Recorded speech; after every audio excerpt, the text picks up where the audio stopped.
The first legendary beast master. अध्याय 161 सुबह की पहरेदारी।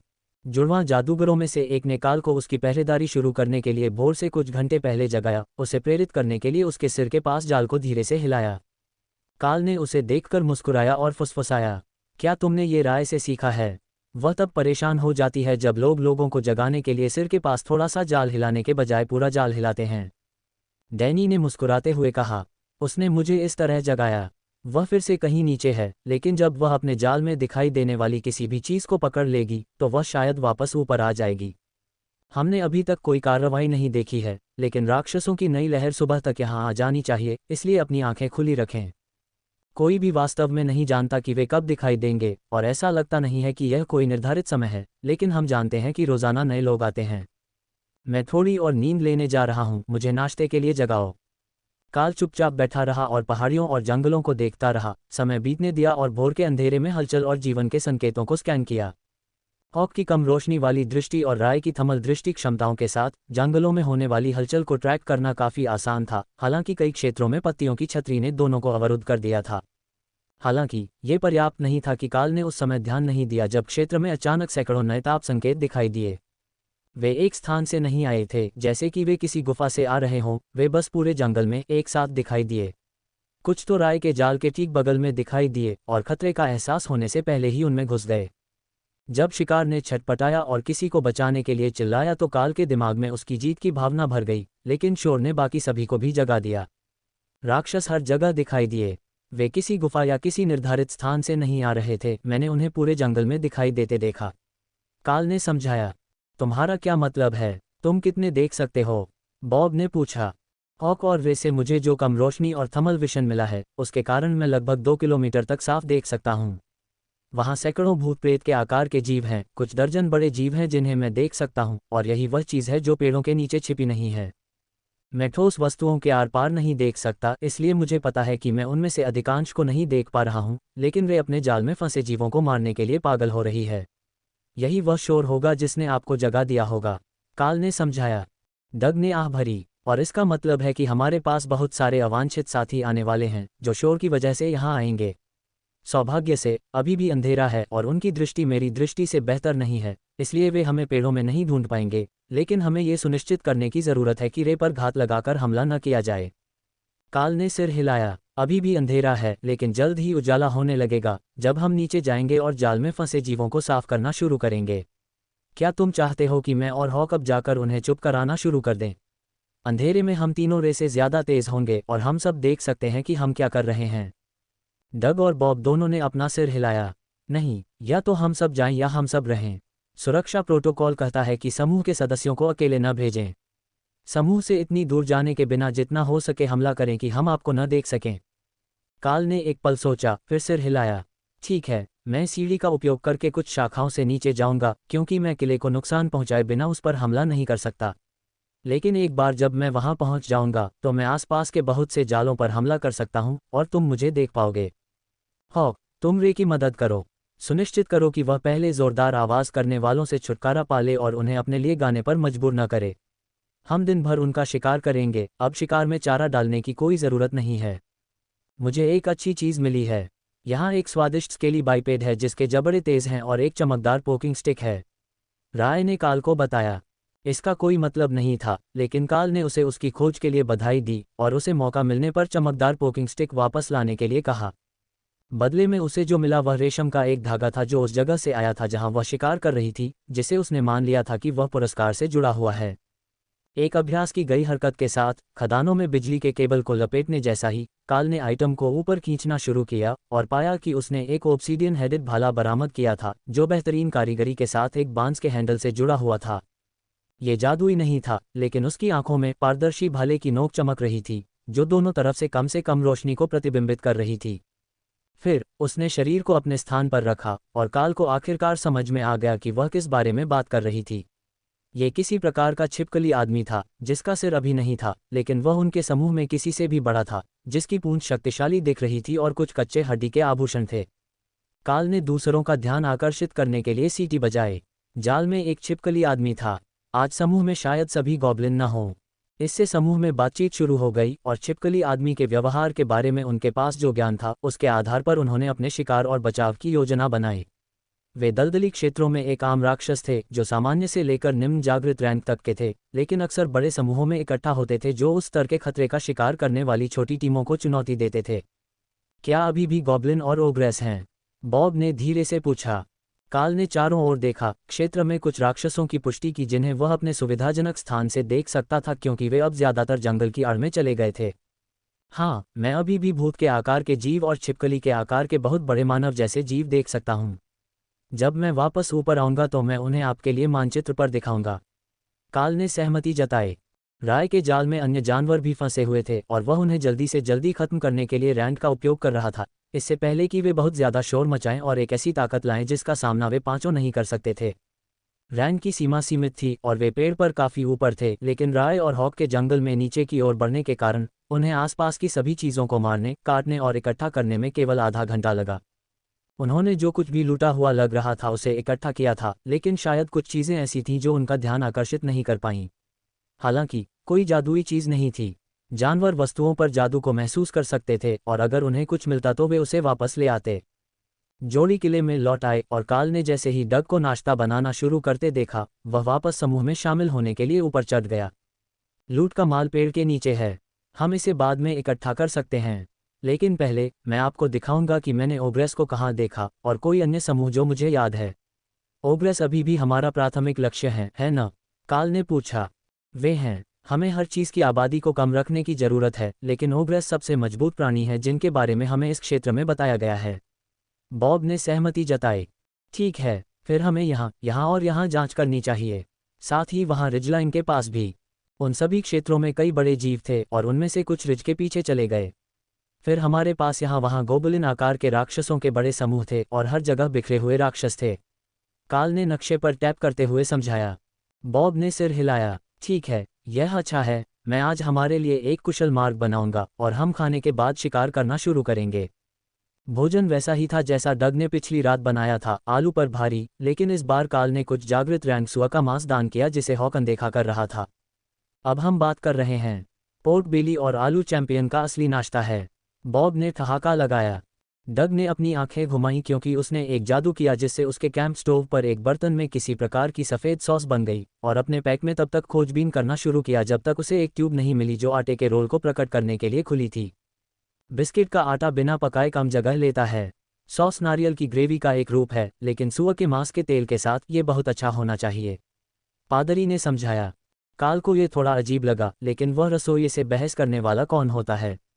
आलू के साथ मिश्रण में कटे हुए मशरूम थे और वह पहले से ही जानता था कि उनका स्वाद स्टेक जैसा है, इसलिए इस बात की अच्छी संभावना थी कि सफ़ेद सॉस का स्वाद कच्चे नारियल जैसा न हो। अध्याय 162 क्लियरेंस सेल। भोजन फिर से आश्चर्यजनक रूप से अच्छा था। हालांकि ग्रेवी का नारियल पोर्क स्वाद निश्चित रूप से अप्रत्याशित था। एक बार जब वे समाप्त हो गए तो बॉब ने समूह को उनके पैक के साथ सीढ़ी से नीचे ले जाया अगर कुछ हुआ और वे आज रात आसानी से अपने किले में वापस नहीं आ सके। सुरक्षित रहना हमेशा बेहतर होता है, लेकिन बहुत जल्द उन्हें जितनी लड़ाई करनी थी, काल सवाल कर रहा था कि क्या वे आज विशाल पेड़ को भी नज़रअंदाज कर देंगे। जादूगरों के मन में भी यही विचार आ रहे थे, क्योंकि उनके पास पैक को नगण्य बोझ बनाने के लिए अलौकिक शक्ति नहीं थी, लेकिन किसी ने भी नेता के निर्णयों पर खुलकर सवाल नहीं उठाया। ये यहाँ आपदा का नुस्खा था और कोई भी सवाल उनके समाप्त होने तक या कम से कम उनके लंच ब्रेक तक इंतजार कर सकता था। पेड़ के नीचे ढेर में विभिन्न धातु के सिक्के, चमकदार ओब्सीडियन उपकरण और चमड़े की थैलियों में कुछ अज्ञात मलहम थे, जिनके बारे में हॉक और रे ने सोचा था कि उनका कोई उद्देश्य होना चाहिए। रे सुबह के लिए जानवरों के स्थान पर अपनी मांद में लौट आई थी, जबकि हॉक ने स्काउट करना जारी रखा। थोर रिजर्व में इंतजार कर रहा था, एक पल की सूचना पर लड़ने के लिए तैयार था, लेकिन लड़ाई का समय होने से पहले शोरगुल और ध्यान भंग नहीं करना चाहता था। इसी तरह गोलेम को अभी तक बुलाया नहीं गया था, इसलिए फ्लैंक असुरक्षित थे। खैर, जितना वे कर सकते थे जब उनके पास एक जादूगर था जो समूह के बीच में बाधाओं में माहिर था। वह उसकी स्थिति थी ताकि अगर उन्हें खुद का बचाव करना पड़े तो काफिले के दोनों छोर उससे समान दूरी पर हों, जिससे एक गोलाकार अवरोध बनाने की अनुमति मिलती है जो सबसे तेज और बनाने में आसान था। बॉब ने पेड़ों के बीच से इशारा किया। हमारा पहला लक्ष्य रिजलाइन है। ये हमारे क्षेत्र के किनारे को चिन्हित करता है, लेकिन अगर हम इसके ठीक आगे राक्षस देखते हैं तो हम वहां काम कर रही किसी भी टीम की मदद करने जाएंगे। फिर हम अपने क्षेत्र के किनारे पर उसका अनुसरण करेंगे और परिधि का चक्कर लगाएंगे। अंतिम चरण में हर संभावित छिपने की जगह को साफ करने के लिए जिगजैग करेंगे। हमें सही होने की ज़रूरत नहीं है, लेकिन जितना हम करेंगे कल उतना ही आसान होगा। और उसके बाद का दिन। आज हॉक ऊपर की बजाय पेड़ों के बीच से उड़ रहा था, इसलिए वह ज़मीनी स्तर पर क्या हो रहा था यह ज़्यादा देख सकता था। उन्होंने शाखाओं में बहुत से राक्षसों को नहीं देखा था, कुछ छोटे कीड़ों और कृंतकों को छोड़कर, जिनमें से कोई भी हॉक के लिए खतरा नहीं था। लेकिन वह फिर भी निगरानी रखता था, क्योंकि पेड़ों के ऊपर होने से वह घबरा जाता था। वह बहुत ऊंचा होना पसंद करता था, लेकिन उस ऊंचाई से वह चीज़ों को मिस कर देता था और ज़रूरत पड़ने पर मदद करने में धीमा होता था। तुम चाहो तो ऊपर जा सकते हो दोस्त। हमारे पास यहाँ ज़मीन पर एक स्काउट है और आप हमें बड़ी चीज़ों के बारे में चेतावनी दे सकते हैं। काल ने प्रस्ताव दिया। एक बार जब आप रिज पर पहुँच जाते हैं जहाँ पेड़ कम होते हैं। हॉक सहमत हो गया। उस बिंदु के बाद वह कम से कम ज़मीन को देख पाएगा, क्योंकि वह ऊपर से उड़ रहा था। उनके क्षेत्र का बाकी हिस्सा कम जंगल वाला था, जिसमें कम चीड़ के पेड़ थे जिन्हें वह देख सकता था। ये सिर्फ एक क्षेत्र था जहां उन्होंने शिविर लगाया था, जहां दृश्यता सबसे खराब थी। लेकिन जब काल ने इसके बारे में सोचा तो उसे एहसास हुआ कि उनका क्षेत्र वास्तव में राक्षसों के छिपने के लिए सबसे संभावित स्थानों को कवर नहीं करता था। यह ऊबड़ खाबड़ इलाका था और उन तक पहुंचना मुश्किल था, लेकिन ज़्यादातर जीव स्वाभाविक रूप से खड़ी चट्टानों या बड़े पेड़ों की ओर जाते थे, न कि उस क्षेत्र की ओर जहां वे खोज रहे थे, जहां ज़मीन घने जंगल के लिए बहुत चट्टानी थी। ये कार्य क्षेत्र कैसे चुने जाते हैं? काल ने डग से फुसफुसाया, जो लाइन में उसके आगे था। मानचित्र पर ग्रिड वर्ग। जब हमें मिशन के लिए चुना जाता है या काम पर रखा जाता है तो हमें एक नंबर मिलता है और फिर नक्शे पर ब्लॉकों को नंबर दिए जाते हैं। इस बार हमें एक काफ़ी आसान नंबर मिला। चढ़ाई के लिए किसी गियर की आवश्यकता नहीं थी और पानी के विशाल निकायों को पार करने की आवश्यकता नहीं थी। लेकिन इसका मतलब ये भी है कि राक्षस स्वाभाविक रूप से यहाँ से गुजरेंगे। वे आमतौर पर छिपते नहीं हैं, वे भोजन, लड़ाई या जो कुछ भी उन्हें प्रेरित करता है उसकी तलाश में जाते हैं। पादरी ने फुसफुसाते हुए कहा। ये समझ में आया। काल ने स्थिति को गलत समझा था। राक्षस छिप नहीं रहे थे और अपनी संख्या बढ़ाने की कोशिश नहीं कर रहे थे, वे बस अपनी मर्जी से काम कर रहे थे। और इसका मतलब था कि गोबलिन के मामले में वे लूट की तलाश में थे। उन्हें आम कौवे से ज़्यादा चमकदार चीज़ें पसंद थीं और उन्हें पाने के लिए वे मारने को भी तैयार थे। बड़ी हरी चीज़ें। हॉक ने दूर से कुछ देखा तो वह खुशी से झूम उठा। बड़ी हरी चीज़ें, हॉक कहता है, सीधे आगे। काल ने दूसरों को चेतावनी दी। बॉब ने अपनी गार्ड क्षमता तैयार की और 4 लकड़ी के गोलेम को बुलाया गया, साथ ही थोर को भी, जबकि राय पूरी रात काम करने के बाद सो गई। जीवों की दुर्घटनाग्रस्त आवाज़ जो हॉक को उनकी दिशा में वापस खदेड़ रही थी, अचूक थी और काल को तुरंत आश्चर्य हुआ कि पक्षी ने उन्हें परेशान करने के लिए क्या किया है। वह उड़ सकता था। निश्चित रूप से उन्होंने नहीं सोचा होगा कि अगर उन्होंने उसे देखा तो वे उसे पकड़ लेंगे। फिर हॉक नजर आया और सभी ने उसके पंजों में युवा गॉब्लिन को देखा। वह अभी भी जिंदा था और फड़फड़ा रहा था और दुर्घटना तेज होती जा रही थी। हॉबगॉब्लिन्स, बॉब ने चेतावनी दी, क्योंकि जीव नजर में आए। उनके साथ 1 दर्जन और गॉब्लिन थे। हॉक ऊपर की ओर घूमा, मानो इंसानों से बच रहा हो, और छोटे भूत को वापस उसके कबीले की ओर फेंक दिया, लेकिन उसे वापस जमीन पर गिरने से पहले उसने रैन से मारा। हॉबगॉब्लिन्स गुस्से में उड़ गए, पेड़ों, जमीन और नजर आने वाली हर चीज को तोड़ फोड़ कर दिया, इससे पहले कि वे बॉब और दूसरे इंसानों को देख पाते। ग्रोपटा, उनमें से सबसे बड़ा आदमी उन पर हमला करते हुए चिल्लाया और योद्धा ने अपना सिर हिलाया। हॉबगॉब्लिन के क्लब ने बॉब के गार्ड को ठीक उसी समय मारा जब काल ने राक्षस पर श्रेड हमला किया, जिससे उसका सिर उड़ गया और 2 बिजली के हमलों ने छोटे भूतों को अचेत कर दिया और जला दिया। थॉर ने बॉब के पीछे से हमला किया, अपने ऊपरी सींगों से एक हॉबगॉब्लिन को पैरों में भला मारा, फिर उसे हवा में फेंक दिया ताकि हॉक उसे चीर सके। लाइटनिंग सिरों के बीच में आते ही गोब्लिन जनजाति बिखरने लगी, लेकिन उन्हें संगठन का कोई ज्ञान नहीं था और 2 जादूगर उन्हें छोटे छोटे हमलों से जल्दी से खत्म कर रहे थे, जबकि गोलेम उन्हें समूह के किनारे से दूर रखने के लिए फैल गए। थोर ने हॉबगॉब्लिन के रूप में एक और पास बनाने के लिए वापस चक्कर लगाया, जबकि जादूगरों ने छोटे गॉब्लिन पर बिजली का ध्यान केंद्रित किया, जो जुड़वां के हल्के से चेन लाइटनिंग हमलों से भी बच नहीं सकते थे। काल एक तरफ हट गया ताकि वह हॉबगॉब्लिन में से एक को श्रेड से मार सके, क्योंकि बॉब ने फिर से उसके हमले को रोक दिया, क्लब को अपनी ढाल पर लगने दिया और पूरे क्षेत्र को कवर करने के लिए गार्ड को आगे न बढ़ाकर अपनी ऊर्जा बचाई। ये जनजाति का अंत था और समूह शवों की जांच करने के लिए तेजी से आगे बढ़ा ताकि शोर के कारण कोई और खतरा न हो। बहुत कुछ नहीं, कुछ सोने के आभूषण और कुछ रत्न। जब हम वापस आएंगे तो यह अच्छी तरह बिकेगा, लेकिन अभी उपयोगी नहीं है। डग ने नोट किया जब उन्होंने समाप्त किया। उसने समूह पर किसी तरह का जादू डाला और काल को तरोताजा महसूस होने लगा, जैसे कि उसने अभी अभी अच्छी नींद ली हो और लंबा स्नान किया हो। ये वह नहीं था जिसकी उसने अपने पादरी से उम्मीद की थी, लेकिन यह एक बहुत ही स्वागत योग्य आश्चर्य था। अध्याय 163 पड़ोसी। बॉब ने समूह को फिर से रिजलाइन की ओर आगे बढ़ाया, जहां वे पेड़ों के टूटने की आवाज़ और कभी कभी चिल्लाने की आवाज़ सुन सकते थे। इसमें कोई संदेह नहीं था कि उनका लक्ष्य वहां था और वे बिना ज्यादा मेहनत के उसे ढूंढ लेंगे। उसने शाम की पहरेदारी के लिए राय को रिजर्व में रखने के लिए अपनी युद्ध रणनीति की योजना पहले ही बना ली थी, इसलिए मौजूदा गठन कास्टर्स के चारों ओर गोलेम था, जिसमें काल पीछे था और थोर उसके दाहिने किनारे पर था। लाइटनिंग सिरो ने अपने आप में एक प्रभावशाली ढाल बनाई और उसे योद्धा की तलवार की तरफ रखने से उसे उस समय चार्ज होने से बचाया जब वह अपनी पीठ मोड़कर लड़ रहा था। एक युवा जानवर के लिए थोर युद्ध रणनीति के लिए उल्लेखनीय रूप से अच्छी तरह से अनुकूलित साबित हुआ था और वह सहज रूप से जानता था कि क्या करना है। वास्तव में काल और थोर उसे स्थिति के बारे में जानकारी दे रहे थे और उसे अपने निर्णय लेने दे रहे थे, लेकिन बाकी सिर्फ चीज़ों को तोड़ने के लिए उसका शुद्ध प्रेम था। हॉबगोब्लिन, पोल और बाधाओं को तोड़ना बहुत आम था। सभी तैयार रहें, आगे लड़ाई है और हम नहीं जानते कि अन्य दल कौन हैं। बॉब ने समूह के बाकी सदस्यों को चेतावनी दी क्योंकि वे रिज के पास पहुंचे। गहरी दौड़कनी एक राक्षस की होनी चाहिए या संभवतः उनमें से दो की, लेकिन अन्य कोई ऐसी आवाज़ नहीं निकाल रहे थे जिससे उनकी प्रजाति का पता चले। अगर वे भाग्यशाली होते तो राक्षस एक आक्रामक शिकारी से टकरा जाता और जब समूह उन्हें खत्म करने के लिए आता तो दोनों आधे मरे हुए होते। लेकिन ये बहुत बड़ी किस्मत थी। उसने उन्हें रिज के पार ले जाया और काल ने थोर की खुशी को महसूस किया क्योंकि हॉक ने यह सुनिश्चित करने के लिए दूरी में स्काउट करने के बजाय तत्काल लड़ाई में वापस चक्कर लगाया कि वे कुछ भी न चुकें। यहाँ और भी लोग थे, नए लोग, जिनमें सफ़ेद कपड़े पहने हुए लोग भी शामिल थे। सफ़ेद कपड़े पहने हुए लोग उसके सिर की लकीरों को रगड़ना जानते थे, थोर ने काल को आत्मसंतुष्ट होकर बताया, जैसे कि वह एक लापरवाह स्वामी था। सेरो हमारे साथ है, बॉब ने चिल्लाते हुए कहा और अपनी ढाल को अपने सामने सीधा किया और समूह के पीछे से हमला किया। 3 राक्षस छिपकली के आदमियों के एक दल का नेतृत्व कर रहे थे, जो 5 आदमियों की एक अन्य टीम के विरुद्ध था, और संख्यात्मक लाभ ने मनुष्यों को रक्षात्मक बना दिया था।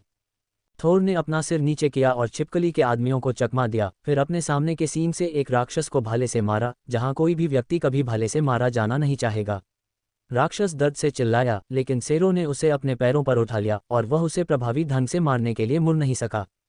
काल और हॉक दोनों ने विशालकाय मानवरूपी पर रैंक हमलों की बौछार की, जिसने कच्चे चमड़े की पैंट पहनी हुई थी और छाती के कवच के रूप में एक चपटा कुकपॉट जैसा कुछ दिख रहा था। ये हमलों का मुकाबला नहीं कर सका और घावों से खून बहने लगा, इससे पहले कि थोर ने अपना सिर एक तरफ घुमाया और राक्षस को जमीन पर गिरा दिया। वह दोनों तरफ से हमले के अधीन था और उसने अपनी पूंछ को उठाकर उसे कुचल दिया। भूकंप आने वाला है, काल ने चेतावनी दी। ठीक समय पर बॉब हवा में कूद गया, इससे पहले कि कौशल सक्रिय हो और छिपकली योद्धाओं को अस्थिर कर दे। अच्छा कौशल, जुड़वा में से एक ने हंसते हुए छिपकलियों पर आग के गोले फेंके, जिससे उनके तराजू जल गए और थोर के आसपास का क्षेत्र साफ हो गया। अभिजात वर्ग की दूसरी टीम फिर से संगठित हो रही थी, जबकि अन्य 2 राक्षसों के साथ युद्ध में लगी हुई थी। अचानक उलटफेर ने राक्षसों को आश्चर्यचकित कर दिया था और छिपकली के लोगों को यकीन नहीं था कि पहले किस समूह से निपटना है, क्योंकि उनके नेता को पूरी तरह से आग के गोले में से एक द्वारा संयोग से मार दिया गया था। काल बाईं ओर मुड़ा क्योंकि उसने महसूस किया कि कुछ शत्रुतापूर्ण उसके रास्ते में आ रहा है। खुद को घेरने के लिए रिफ्रेशिंग लाइटनिंग को सक्रिय करने से एक ऑब्सीडियन खंजर उसके गले से टकराया क्योंकि राक्षसों का एक और समूह पेड़ों से बाहर निकल आया, जो गोबलिन में चिल्ला रहा था।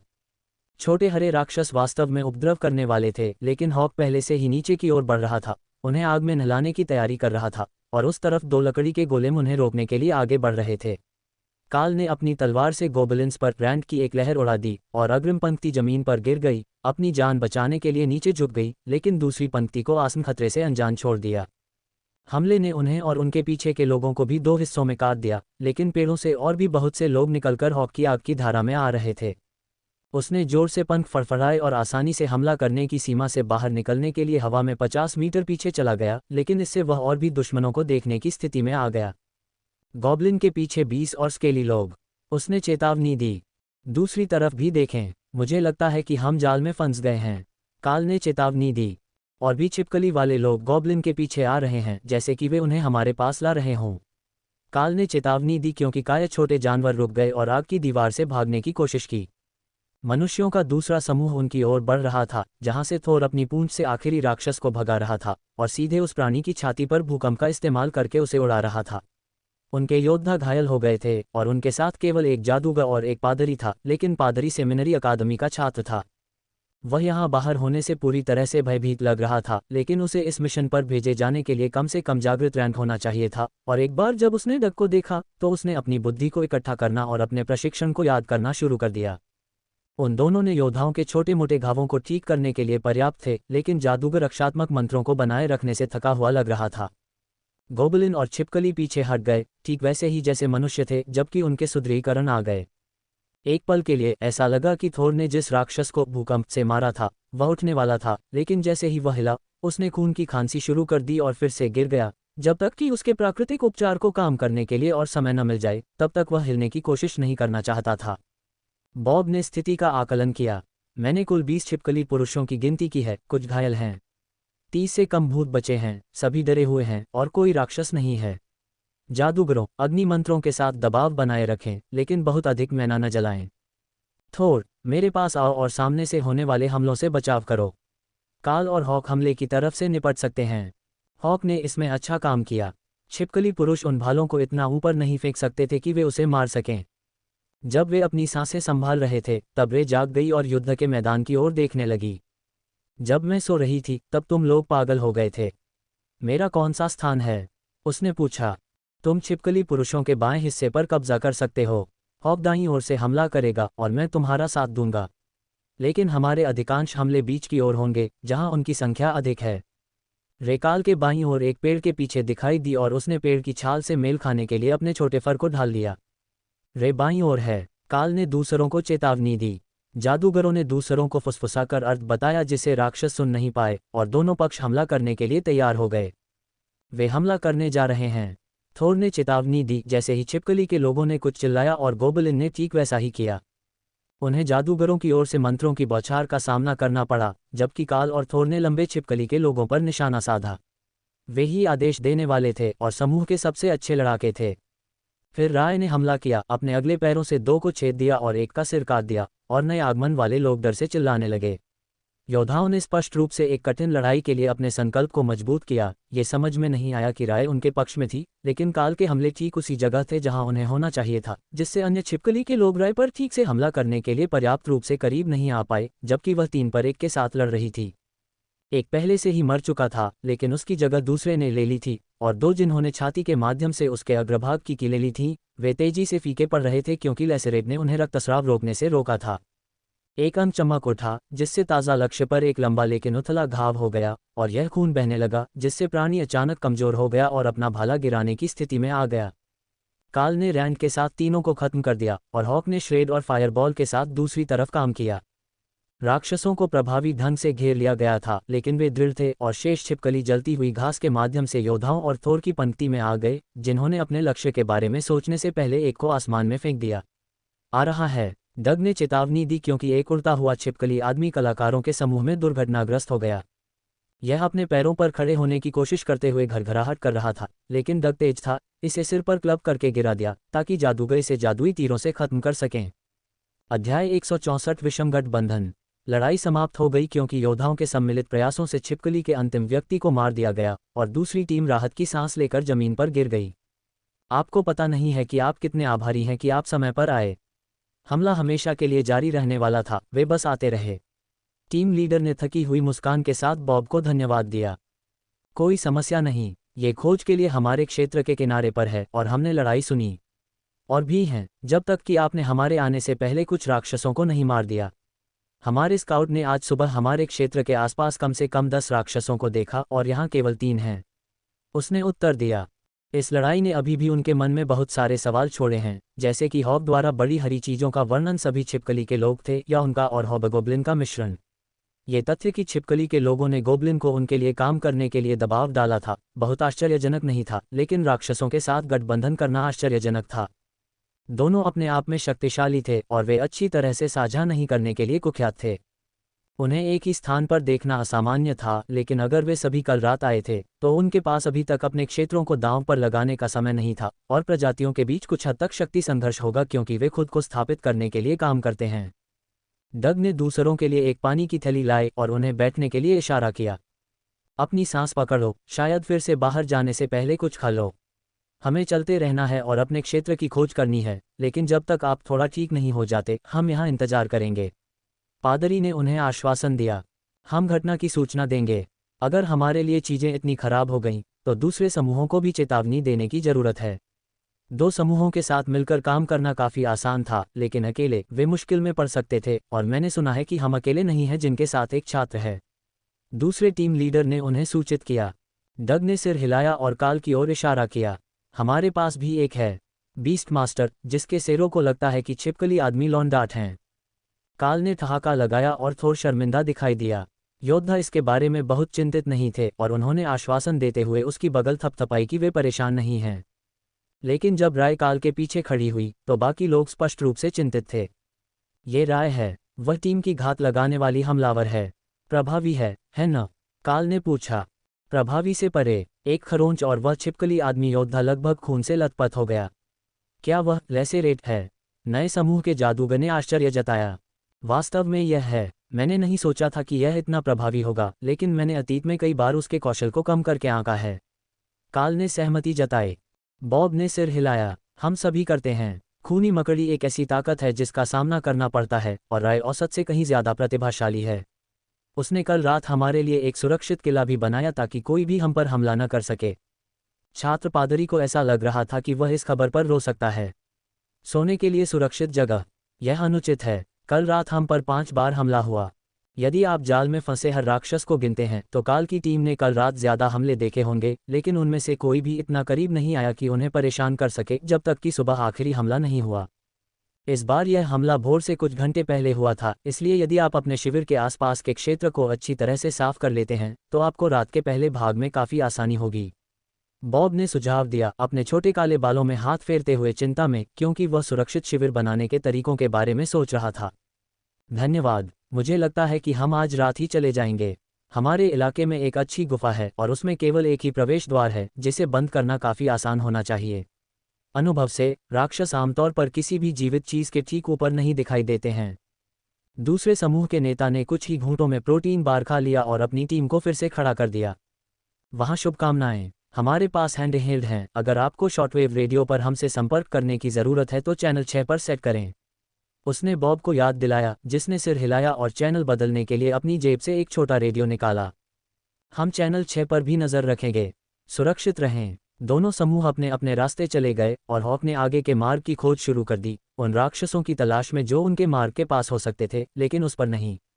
अब जब राय जाग गई थी तो वह उसके साथ शामिल हो गई, पेड़ों में भाग गई ताकि वह देख सके कि उसे क्या मिल सकता है, लेकिन अपने पैरों से खून साफ करने के लिए छिपकली वाले आदमी की चमड़े की बनियान का उपयोग करने के बाद ही काल के समूह ने सभी संभावित लूट को दूसरे समूह के लिए छोड़ दिया, आंशिक रूप से इसलिए क्योंकि यह उनके क्षेत्र में था, लेकिन ज्यादातर इसलिए क्योंकि उन्हें जंगल में एक करीबी मुठभेड़ के बाद अपनी आत्माओं को उठाने के लिए कुछ चाहिए था।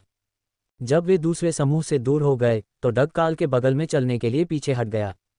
मुझे उम्मीद है कि आप सभी वहां की स्थिति से परेशान नहीं होंगे। ऐसी चीजें कभी कभी होती हैं और इसका हमेशा सबसे अच्छा परिणाम नहीं होता है। आप जानते हैं कि यह कैसा है, हम भले ही कुलीन हों, लेकिन जब राक्षस खतरों की देखभाल करने की बात आती है तो हम अभी भी अंकुश के खंभे पर कम आदमी हैं। पादरी ने समझाया। काल ने उसे अपरिचित वाक्यांश पर एक जिज्ञासु नजर डाली और जादूगर हंसे। उसका मतलब यह है कि हमारे पास शक्ति या वरिष्ठता नहीं है, इसलिए हम फंस गए हैं। अगर यहाँ कोई अधिक मूल्यवान समूह होता तो वे हमारे साथ तोपखाने और पारंपरिक सैनिक भेजते। आप जानते हैं, हमें सुरक्षित रखें। लेकिन हम प्रसिद्ध या विशेष रूप से अमीर नहीं हैं और शक्ति दुनिया को घुमाती है। जुड़वां बच्चों में से एक ने समझाया। बॉब ने अपना गला साफ किया। अब चलो, नौसिखिए को डराने की कोई ज़रूरत नहीं है। इसके अलावा उसे 1 और साल दो और वह कमांडरों के साथ बढ़िया विस्की पिएगा और साथ जाने के लिए टीमों का चयन करेगा। डग ने कंधे उचका दिए। ये जीवन का एक हिस्सा है। मजबूत लोग कमजोरों पर शासन करते हैं, लेकिन हम सभी सभ्य हैं, इसलिए ये जानवरों के साथ जितना स्पष्ट है उतना नहीं है। यदि आप ये जानना चाहते हैं कि दुनिया वास्तव में कितनी दयालु है तो उनके किसी अनुरोध को सीधे मना करने का प्रयास करें। काल मुस्कुराया और पुजारी के कंधे पर थपथपाया। मुझे खदानों में फोरमैन के साथ ऐसा ही खेल खेलना याद है। वह अतिरिक्त उत्पादकता के बदले में कुछ वादा करता था, आमतौर पर दिन के लिए 1 समय और 1/4 वेतन बोनस, और हम इसे पूरा करने के लिए बस इतना ही करते थे। लेकिन अगर आप असफल होते हैं तो ड्रैगन आपकी मदद करते हैं, क्योंकि वे उस महीने हर काल्पनिक उल्लंघन के लिए आपको दंडित करेंगे। पादरी ने वापस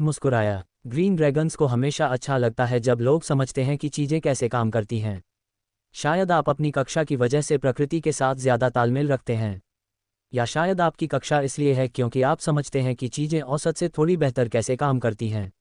मेरा एक सिद्धांत है कि ये निशान वास्तव में उन सभी के लिए बिल्कुल उपयुक्त हैं जिन्हें ये मिलते हैं, और कुछ लोग बस खुद के उस पहलू को स्वीकार नहीं कर पाते हैं।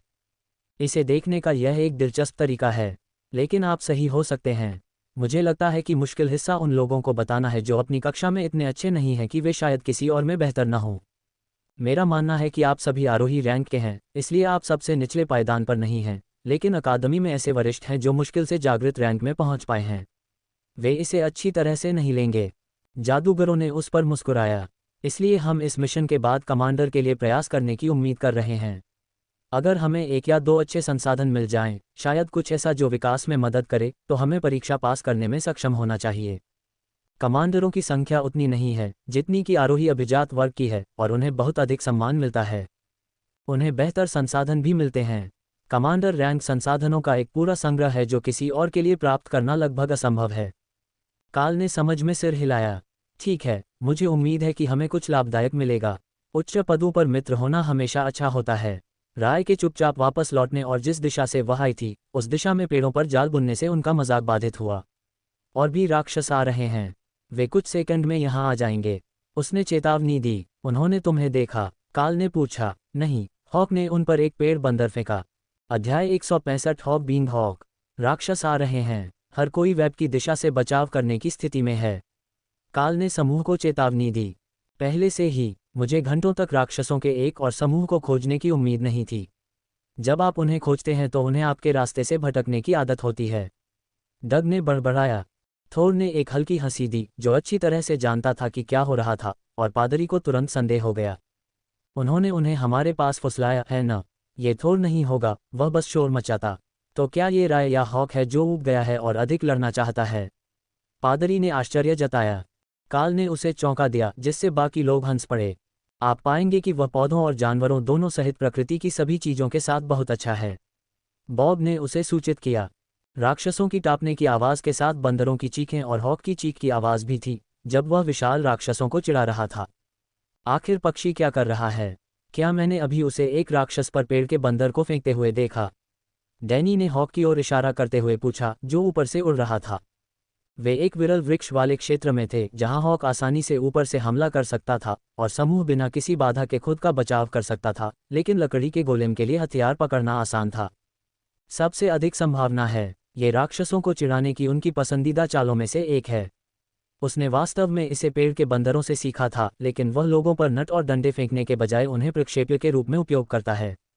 काल ने समझाया जब राक्षस नज़र में आए और हॉक उनके पीछे एक पेड़ की शाखाओं में बैठ गया। क्रोधित राक्षस एक पल के लिए लगभग आभारी दिखे, जैसे वे सोच रहे थे कि हॉक ने उन्हें मनुष्यों को मारने के लिए यहाँ फुसलाया था, लेकिन फिर यह मनुष्यों के लिए घृणा में बदल गया और उन्होंने हमला करने के लिए अपने हथियार निकाल लिए।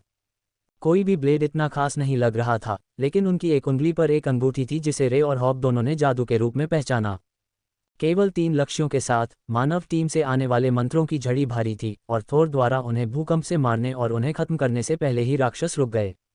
यह उम्मीद से आसान था। बॉब ने आह भरी क्योंकि उसे एहसास हुआ कि राक्षस इस बार उसके पास भी नहीं आने वाले थे। मुझे लगता है कि वे जागृत के कमजोर पक्ष पर हैं। क्या ये सामान्य है? मुझे लगा कि राक्षसों को लगभग आरोही होना चाहिए था। काल ने पूछा। हर कोई जवाब के लिए डग की ओर मुड़ा और उसने बस कंधे उचका दिए। यह अलग अलग होता है। मजबूत और कमजोर दोनों ही तरह के लोग होते हैं, लेकिन मैं उनके बारे में इतना नहीं जानता कि उन्हें अलग अलग पहचान सकूं। लेकिन वह जादुई अंगूठी क्या है? वह किसी के लिए उपयोगी वस्तु हो सकती है। डैनी वहां चली गई और उसने अपनी खंजर से उस उंगली को काट दिया जिसमें अंगूठी थी, फिर अंगूठी को बाहर निकाला और उसे एक बड़े पत्ते पर साफ कर दिया। इस पर किसी तरह का शिलालेख है। मुझे एक पल दीजिए और मुझे लगता है कि मैं इसका अनुवाद कर सकता हूँ। इसे प्राचीन रहस्यमय भाषा में लिखा जाना चाहिए, उसने समझाया। उसे फीके शिलालेख को समझने में कुछ मिनट लगे, लेकिन जब उसने समझा तो उसे हंसने की इच्छा को रोकना पड़ा। यह एक जादुई वस्तु है जो बुद्धि को बढ़ाने वाली है। या तो ये टूटी हुई है, या वह हॉक को जाल में फंसाने के लिए दुनिया के सबसे मूर्ख व्यक्ति की दौड़ में था। उसने मजाक किया। बॉब ने कंधे उचका दिए। ये बुद्धि को बढ़ाता है, बुद्धि को नहीं। उसे लगा कि हॉक चाहता था कि वह आसानी से उसका अनुसरण करे। वह इतना समझदार नहीं था कि यह समझ सके कि हम उसके लिए बहुत ताकतवर हैं। जादूगरनी ने अंगूठी को चूड़ी की तरह अपनी कलाई पर पहना और भौहें सिकोड़ ली क्योंकि उसे कोई खास फर्क महसूस नहीं हुआ। ठीक है, ये जोड़ सकता है। शायद यह एक दीर्घकालिक चीज़ है जो आपके मान विकास में मदद करेगी, डग ने सुझाव दिया। एक बार जब शवों से कोई भी मूल्यवान चीज साफ हो गई तो डग ने एक जादू किया जिससे वे जमीन में धंस गए, जिससे जंगल उन्हें पोषक तत्वों के रूप में अवशोषित कर लेता है, बजाय इसके कि स्पष्ट और सड़ी हुई लाशें और अधिक राक्षसों को आकर्षित करने और क्षेत्र को बदबूदार बनाने के लिए बाहर छोड़ दी जाएं। यह एक लंबा मिशन होने जा रहा है न? काल ने आह भरी जब हॉक ने उसे आसपास के राक्षसों के बारे में बताया। वहां कुछ से अधिक और कम से कम 3 समूह के गोबलिन थे, जिनमें से एक की देखभाल अब हॉक कर रहा था। डग ने उसे एक हल्की मुस्कान दी। वे हमेशा ऐसे ही होते हैं, लेकिन एक बार जब हम क्षेत्र को साफ कर लेंगे तो कल इतना भारी काम नहीं होना चाहिए और फिर यह सिर्फ रखरखाव होगा। कुछ दिन हमें पूरे क्षेत्र में मुश्किल से कुछ मिलेगा और कुछ दिन ऐसे होंगे जब हमें दर्जनों मिलेंगे। बॉब उन्हें गॉब्लिन के एक समूह की ओर ले गया, जबकि राय हॉक के साथ मिलकर उस अंतिम समूह की खोज में शामिल हो गया जिसे उसने पहचाना था। कॉमन रैंक के जीव उन दोनों के लिए कोई खतरा नहीं थे और वे मनुष्यों की तुलना में जंगल में बहुत तेजी से आगे बढ़ सकते थे। ये सिर्फ अधिक शक्तिशाली राक्षस थे जिनके बारे में सभी चिंतित थे, लेकिन काल को पहले से पता था कि अगर गॉब्लिन से निपटा नहीं गया तो वे आम शहरवासियों के लिए अस्तित्व का खतरा बन जाएंगे। फायरबॉल मंत्रों की एक जोड़ी ने छोटे गॉब्लिन शिविर को नष्ट कर दिया और बॉब ने अपने नक्शे पर स्थान को चिन्हित करने के लिए एक पल रुक गया। वे पहले से ही अपने क्षेत्र के लगभग दूर के हिस्से में थे और वापस मुड़ना शुरू करने का समय था ताकि वे अंधेरा होने से पहले अपने किले तक पहुंच सकें। हॉक और रे अभी भी इलाके की तलाशी ले रहे थे, लेकिन कुछ गड़बड़ थी। इलाका बहुत शांत था। जहां दिन की शुरुआत में इलाके में कई तरह के राक्षस थे, वहां छोटे राक्षस भी इस इलाके के आसपास नहीं थे। हर कोई महसूस कर सकता था कि कुछ गड़बड़ है, लेकिन उनमें से कोई भी गड़बड़ी के स्रोत का पता नहीं लगा सका, और चाहे जितनी भी बार दोनों जानवर इलाके का चक्कर लगाएं, उन्हें ऐसा कुछ नहीं मिला जिससे ये पता चले कि गड़बड़ी का कारण क्या हो सकता है। बॉब ने झुंझलाहट में भौहें सिकोड़ी। मैं इस इलाके को कल के लिए मानचित्र पर चिन्हित करूंगा। यह एक लंबित समस्या हो सकती है, या इलाके की संरचना के बारे में कुछ ऐसा हो सकता है जो सभी राक्षसों को डरा रहा हो। हालांकि हमें चलते रहना चाहिए। हमें अंधेरा होने से पहले अपना रास्ता खत्म करना होगा। लेकिन दिन की सबसे बड़ी विडंबना अभी हो रही थी, और यह तभी स्पष्ट हुआ जब वे अपने किले के तत्काल आसपास पहुंचे। किसी चोर कमीने ने मेरा नाश्ता चुरा लिया, रे ने काल के मन में चिल्लाते हुए कहा जब वह अपने जालों की तलाश कर रही थी। उसे एक और राक्षस की गंध आ रही थी, और उसने फंसे हुए जीवों को मुक्त नहीं किया था। उसने उसकी अनुपस्थिति का फायदा उठाकर उन्हें मार डाला था और अपने लिए ले लिया था। अपनी आंखें खुली रखो, किसी ने रे के जालों को लूटा है, और हो सकता है कि वह अभी भी इस क्षेत्र में हो। काल ने समूह को चेतावनी दी।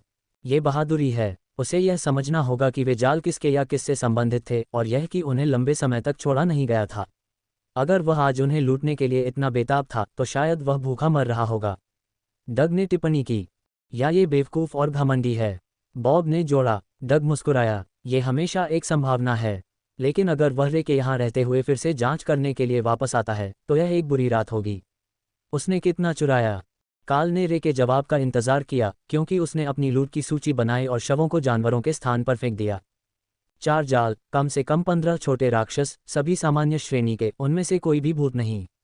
उसने क्रोधित होकर उत्तर दिया। उसने कहा कि कम से कम 15 छोटे सामान्य श्रेणी के राक्षस हैं, काल ने बताया। एक पल के लिए उसने सोचा कि जादूगर कुछ ऐसा कहने जा रहे हैं कि वे मूल्यवान प्राणी नहीं हैं, लेकिन फिर उन्हें एहसास हुआ कि राय को खतरे के स्तर की परवाह नहीं है। वह उन्हें खाने की योजना बना रही थी, और किसी ने उसकी कहावत की प्लेट से उसका खाना चुरा लिया था। तो ये संभवतः एक शक्तिशाली प्राणी नहीं है, और यह जालों में इतनी अच्छी तरह से चल सकता है कि खुद उलझ न जाए। हमें आज रात एक और मकड़ी पर नज़र रखनी होगी, डग ने फैसला किया। और प्रवेश करने से पहले सुनिश्चित करें कि हमारा किला सुरक्षित है। हो सकता है कि इसने अंदर जाने की कोशिश की हो, या हमारे लिए जाल छोड़ दिया हो। राक्षसी मकड़ियों के कुछ रूपों में अपने शिकार को कमज़ोर करने के लिए जहरीले जाल होते हैं, बॉब ने जोड़ा। राय पेड़ पर चढ़ गई और उस क्षेत्र को सूंघा। ये यहाँ नहीं आया, लेकिन अब मुझे उसकी खुशबू पता है, और अगर वह फिर से मुझसे चोरी करने के लिए वापस आएगा तो मैं उसे ढूंढ लूँगा।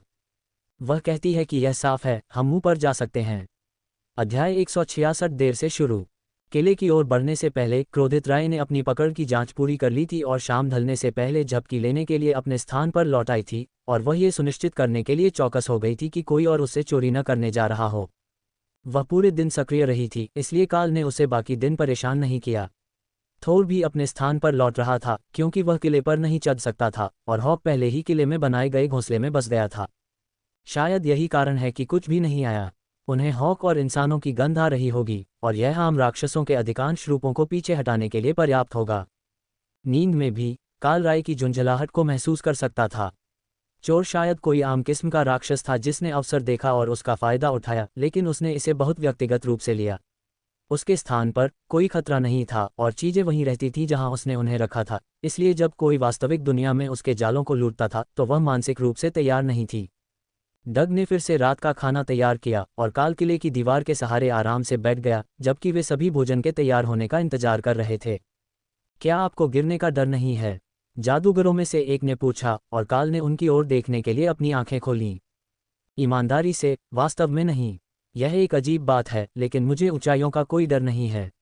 मेरे पास जो स्थायित्व है उसके साथ अगर मैं गिर भी गया तो मुझे शायद बहुत ज़्यादा तकलीफ नहीं होगी, लेकिन यहाँ दीवार मेरी पीठ पर है तो मुझे इसकी बिल्कुल भी चिंता नहीं है। उसने कंधे उचकाते हुए जवाब दिया। यह एक क्लास की बात है। योद्धाओं के लिए भी ऊंचाइयों का डर और चक्कर आना विरासत में मिला है। बॉब को भी गंभीर चोट नहीं लगेगी जब तक कि वह अपने सिर पर न गिर जाए, लेकिन वह भी जाल के बीच के करीब रहता है, उसने समझाया। हॉक ने सोचा कि पूरी बातचीत मज़ेदार थी। काल उड़ नहीं सकता था, लेकिन थोड़ा गिरने से उसे कोई नुकसान नहीं होगा। शायद आपको पंख उगाने चाहिए, हॉक ने सुझाव दिया। और आप मुझे ऐसा करने का सुझाव कैसे देते हैं? काल ने उत्तर दिया। उन्हें अपनी वर्दी से जोड़ो। मैंने सैनिकों का एक वीडियो देखा है जिसमें उनके सिर पर एक बड़ा गोल जाल होता है और वे तैर सकते हैं। पंख इतने ज़्यादा कठोर नहीं हो सकते, हॉक ने पूरी तरह से निश्चितता के साथ उत्तर दिया। यह एक पैराशूट है। यह उन्हें काफ़ी अच्छी तरह से तैरने देता है, लेकिन वास्तव में मनुष्यों के लिए उड़ना कठिन है। हम भारी हैं। जब काल ने घोषणा की कि वह उड़ नहीं पाएगा तो हॉक की दिलचस्पी खत्म हो गई, लेकिन यह विचार दिलचस्प था। अगर उसके पास टीवी पर चरम खेल वाले लोगों की तरह हैंग ग्लाइडर या गिलहरी का सूट होता तो वह वास्तव में लगभग उड़ सकता था और आसमान से राक्षसों पर हमला कर सकता था। हॉक को यह पसंद आएगा।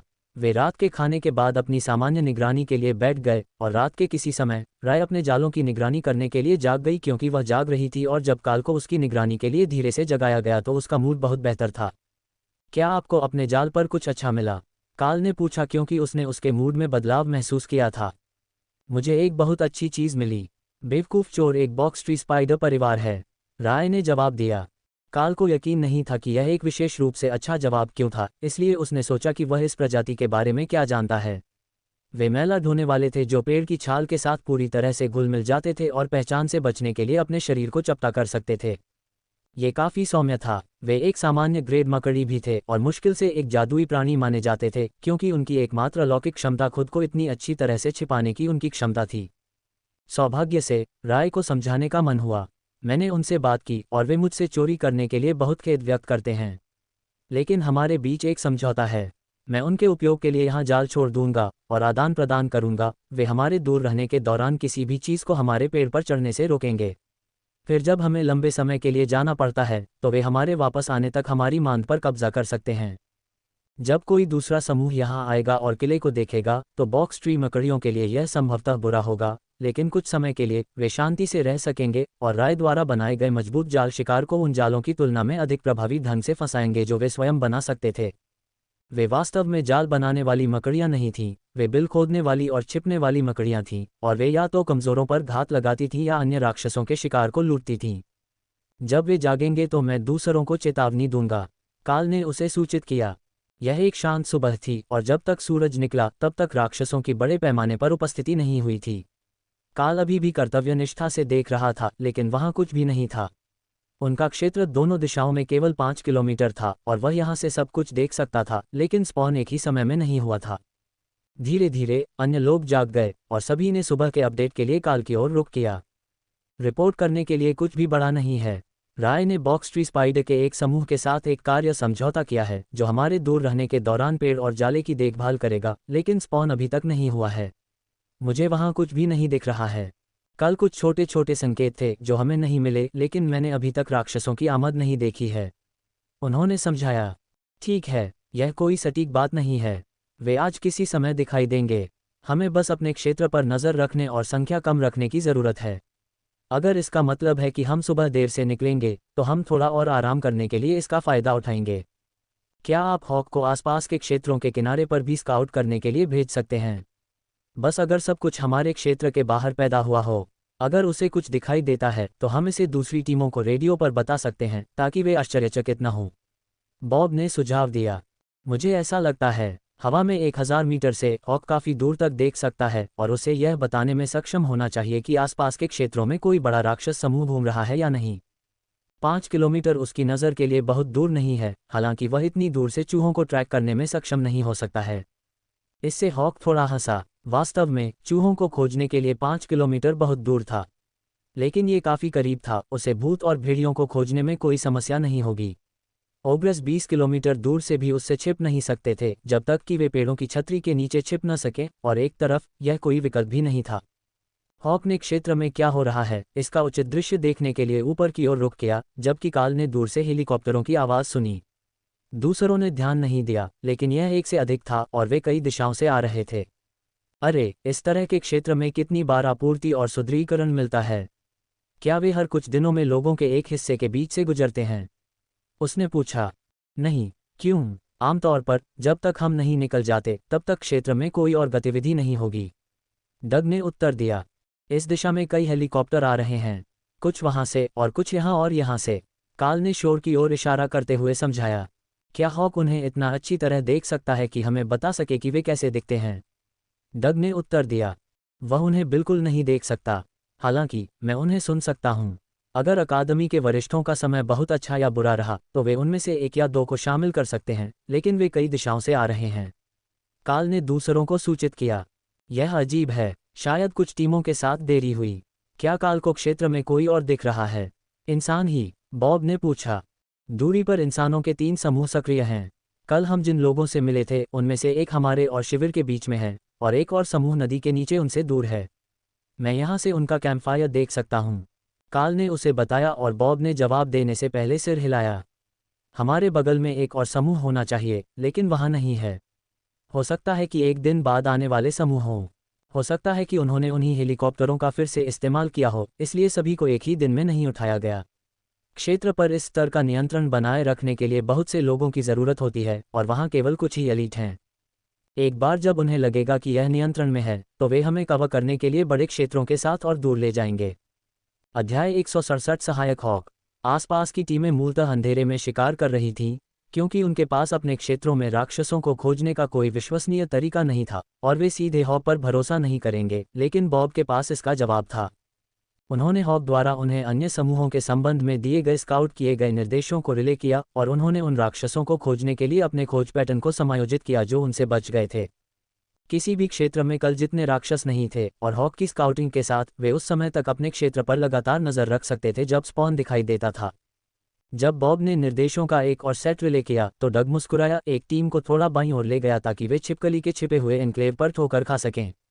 जानवर भी इंसानों की तरह ही हैरान थे, क्योंकि उन्हें लगा था कि उनके छिपने की जगह अगोचर थी।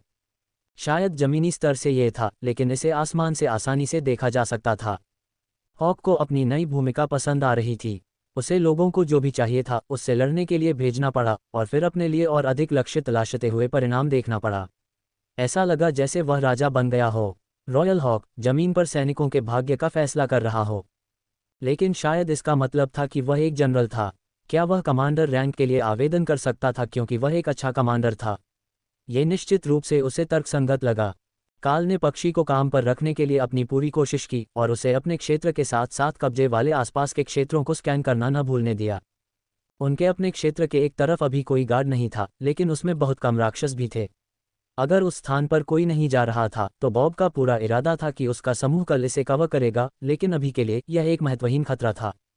यह क्षेत्र उनके निकटतम आबादी वाले क्षेत्रों से बहुत दूर था, इसलिए अगर वे शहरों को धमकी देने जा रहे थे तो उन्हें उस क्षेत्र से गुजरना होगा जिसे समूह सुरक्षित कर रहा था। लेकिन वहां मौजूद कुछ राक्षस हरकत के कोई संकेत नहीं दिखा रहे थे। वे बस रोजमर्रा की जिंदगी जीने, भोजन की तलाश करने और शिविर बनाने के लिए बस रहे थे। फिर दोपहर के भोजन के ठीक बाद हेलीकॉप्टरों की आवाज़ वापस आई। 3 बड़े ट्रांसपोर्ट अपने स्थान की ओर आ रहे थे, जंगल के ऊपर धीरे धीरे उड़ रहे थे, मानो खतरों के लिए क्षेत्र की टोह ले रहे हों। टीम मैकेंजी, ये निकासी 4 है, अंदर आएं। कृपया अपनी स्थिति की रिपोर्ट करें, रेडियो ने अनुरोध किया। ये बिल्कुल भी समझ में नहीं आया और काल ने हॉक और रे को जल्दी से उनके स्थानों पर वापस बुला लिया, इससे पहले कि आने वाले हेलीकॉप्टर उन्हें खतरों के लिए गलत समझ सकें। ये बॉब मैकेंजी है। हम 18.3002 डिग्री उत्तर, 64.8252 डिग्री पश्चिम पर हैं। वर्तमान में एक ऊंचे स्थान से दूरी से टोही में लगे हुए हैं। बॉब ने उत्तर दिया। निष्कासन के लिए तैयार हो जाओ, हम आपको प्राथमिकता वाले क्षेत्र में स्थानांतरित कर रहे हैं, पायलट ने उत्तर दिया। समझ गया। क्षेत्र में सबसे बड़े आयरनवुड पेड़ के बगल में एक उपयुक्त समाशोधन है, हम वहां आपसे मिलेंगे। बॉब ने समूह की ओर देखा और कंधे उचका दिए। कल ये प्राथमिकता वाला क्षेत्र था। वे जानते हैं कि हमला कितना भारी था और हमने लगभग एक टीम खो दी थी, लेकिन आज वे हमें स्थानांतरित कर रहे हैं। मुझे नहीं पता कि क्या हो रहा है, लेकिन मुझे लगता है कि अब हमारे ऋणों का कुछ हिस्सा चुकाने का समय आ गया है। काल ने भौहें सिकोड़ी। हमारे ऋण चुकाएं। डग ने उस पर मुस्कुराया। अंदरूनी मजाक। राजनेता और अरबपति सभी ऐसे व्यवहार करते हैं जैसे हम अकादमी को वित्तपोषित करने के लिए उनके ऋणी हैं, इसलिए जब भी वे हमें कहीं नहीं जाने वाले मिशन पर भेजते हैं तो हम इसे अपने ऋणों का भुगतान करने के रूप में संदर्भित करते हैं। जुड़वां जादूगरों ने सिर हिलाया। गैर वैकल्पिक मिशन उन्हें आधिकारिक तौर पर कहा जाता है। अधिकांश अभिजात वर्ग को हर 2 या 3 साल में एक पर भेजा जाता है। ये हमारा चौथा होगा, लेकिन हमें बस उस तरह की किस्मत मिली है। क्या हम पहले से ही आपातकालीन कॉल आउट पर नहीं हैं? काल ने इस प्रेषण प्रणाली को समझने की कोशिश करते हुए पूछा। हम हैं, और यह कोई मतलब नहीं रखता कि हमें स्थानांतरित किया जा रहा है। यह मानक प्रक्रिया नहीं है, इसलिए या तो हमसे विशेष रूप से अनुरोध किया गया था, या कुछ ऐसा हुआ था कि अब इस स्थान को आपातकाल नहीं माना जाता। ये हो सकता है कि आज का स्पॉन किसी अलग स्थान पर दिखाई दिया, संभवतः किसी शहर के करीब, या कुछ क्षेत्रों का खतरा स्तर कल की तुलना में बहुत अधिक है और उन्हें और लोगों की ज़रूरत है। उन्हें हमें बताना चाहिए कि हम हेलीकॉप्टर पर कब हैं, लेकिन वे रेडियो पर यह नहीं बताएंगे। कहीं ऐसा न हो कि वे दूसरी टीमों को डरा दें या विदेशी जासूसों को जानकारी लीक कर दें। डग ने सीढ़ी से नीचे जाने के लिए अपना सामान पैक करते हुए समझाया। कुछ ही सेकंड में वे तैयार हो गए और सीढ़ी से नीचे उतर गए। ठीक उसी समय हेलीकॉप्टर नजर आया। आधे किलोमीटर तक सबसे ऊंचे पेड़ पर एक समाशोधन के बगल में उनके स्थान को मिस करना लगभग असंभव था, और पायलट ने पीछे के कार्गो दरवाजे को पहले से ही खुला रखते हुए इसे आसानी से नीचे उतारा। अगर उन्हें इस बात का संकेत चाहिए था कि यह एक जल्दबाजी वाला ऑपरेशन था, तो वह यही था, और जिस क्षण वे सभी रैंप पर थे, वह बंद होना शुरू हो गया और पायलट उन्हें वापस आसमान में ले आया। यह अच्छी बात थी कि जानवर दूर से काल के स्थान पर वापस आ सकते थे, क्योंकि उन्हें घेरने की कोशिश में इस पायलट की प्रतीक्षा करने की तुलना में अधिक समय लग सकता था, लेकिन पायलट यहाँ वास्तविक चिंता का विषय नहीं था। उनके सामने खड़े ओवरलॉर्ड रैंक जनरल थे। जहाज पर आपका स्वागत है, अभिजात वर्ग। मुझे यकीन है कि आपके पास ऐसे प्रश्न हैं जो मैं आपको ब्रीफिंग समाप्त करने के बाद ही पूछ सकता हूं। उन्होंने शुरू किया।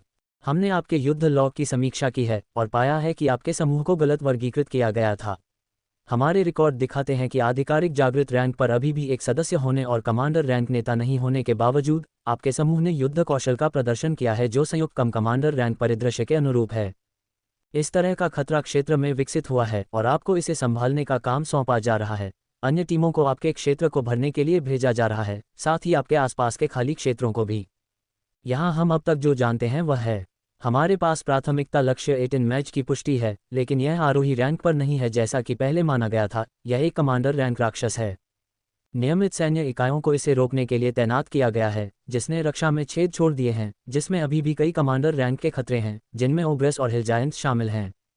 आपकी टीम में एक बीस्ट मास्टर और एक गोलेम मैच दोनों हैं, जो हमारे डेटा से पता चलता है कि बिना किसी सहायता के आरोही रैंक के खतरों को संभालने में सक्षम होना चाहिए। इसलिए इसे ध्यान में रखते हुए हमने आपकी टीम को अपग्रेड किया। स्थिति क्या इनमें से कुछ भी स्पष्ट नहीं है? काल ने निराशा में अपना सिर हिलाया, जबकि अन्य ने मौखिक रूप से उत्तर दिया। नहीं जनरल, बहुत बढ़िया। अपने लक्ष्य पर पहुंचने के बाद आप ब्यूरो ऑफ पब्लिक सेफ्टी के नेतृत्व में होंगे। हम आज केवल परिवहन और अच्छी खबर के वाहक हैं। अब आपके पहुंचने के क्षण से ही भारी युद्ध की उम्मीद करें। आज स्पॉन सामान्य से अधिक भारी था और टीमें पहले ही स्थानांतरित हो चुकी थीं, जनरल ने घोषणा की। पूरी बात काल को एक बुरे मजाक की तरह लगी, लेकिन फिर भी एक मौका था कि यह उनके लिए काम कर सकता था। जानवरों की तेजी से वृद्धि के लिए उच्च श्रेणी का भोजन महत्वपूर्ण था और कमांडर रैंक का मांस मिलना आसान नहीं था। कुछ दिग्गज और राक्षस राय और हॉक को महीनों तक स्टॉक में रखेंगे और उन्हें बस थोर के लिए कुछ उपयुक्त खोजने की जरूरत होगी। यदि सब कुछ उम्मीद के मुताबिक हुआ तो काल का मानना था कि मिशन खत्म होने से पहले वे पूरी तरह से आरोही रैंक में पहुंच सकते हैं और फिर उन्हें टीम के बाकी सदस्यों के बराबर माना जाएगा। न कि अगली बार जब कोई मिशन होगा तो उन्हें एक चैरिटी केस या बोझ माना जाएगा। जैसे ही वे उस क्षेत्र के पास पहुंचे, काल को एहसास हुआ कि जनरल ने मजाक नहीं किया था कि वे जिस क्षण से उतरे थे उसी क्षण से उन पर भारी हमला हो रहा था। उनकी तेज निगाहें देख सकती थीं कि हेलीकॉप्टर का पीछा करने वाले दिग्गजों का एक समूह था, जो पायलट द्वारा लैंडिंग क्षेत्र से 30 सेकंड की घोषणा किए जाने के बाद जंगल में उनके पीछे भाग रहा था। हमारे पास दक्षिण से दिग्गज आ रहे हैं। बॉब, क्या आप थोर को अपने साथ चाहते हैं? काल ने दरवाजा खुलने के साथ ही पूछा।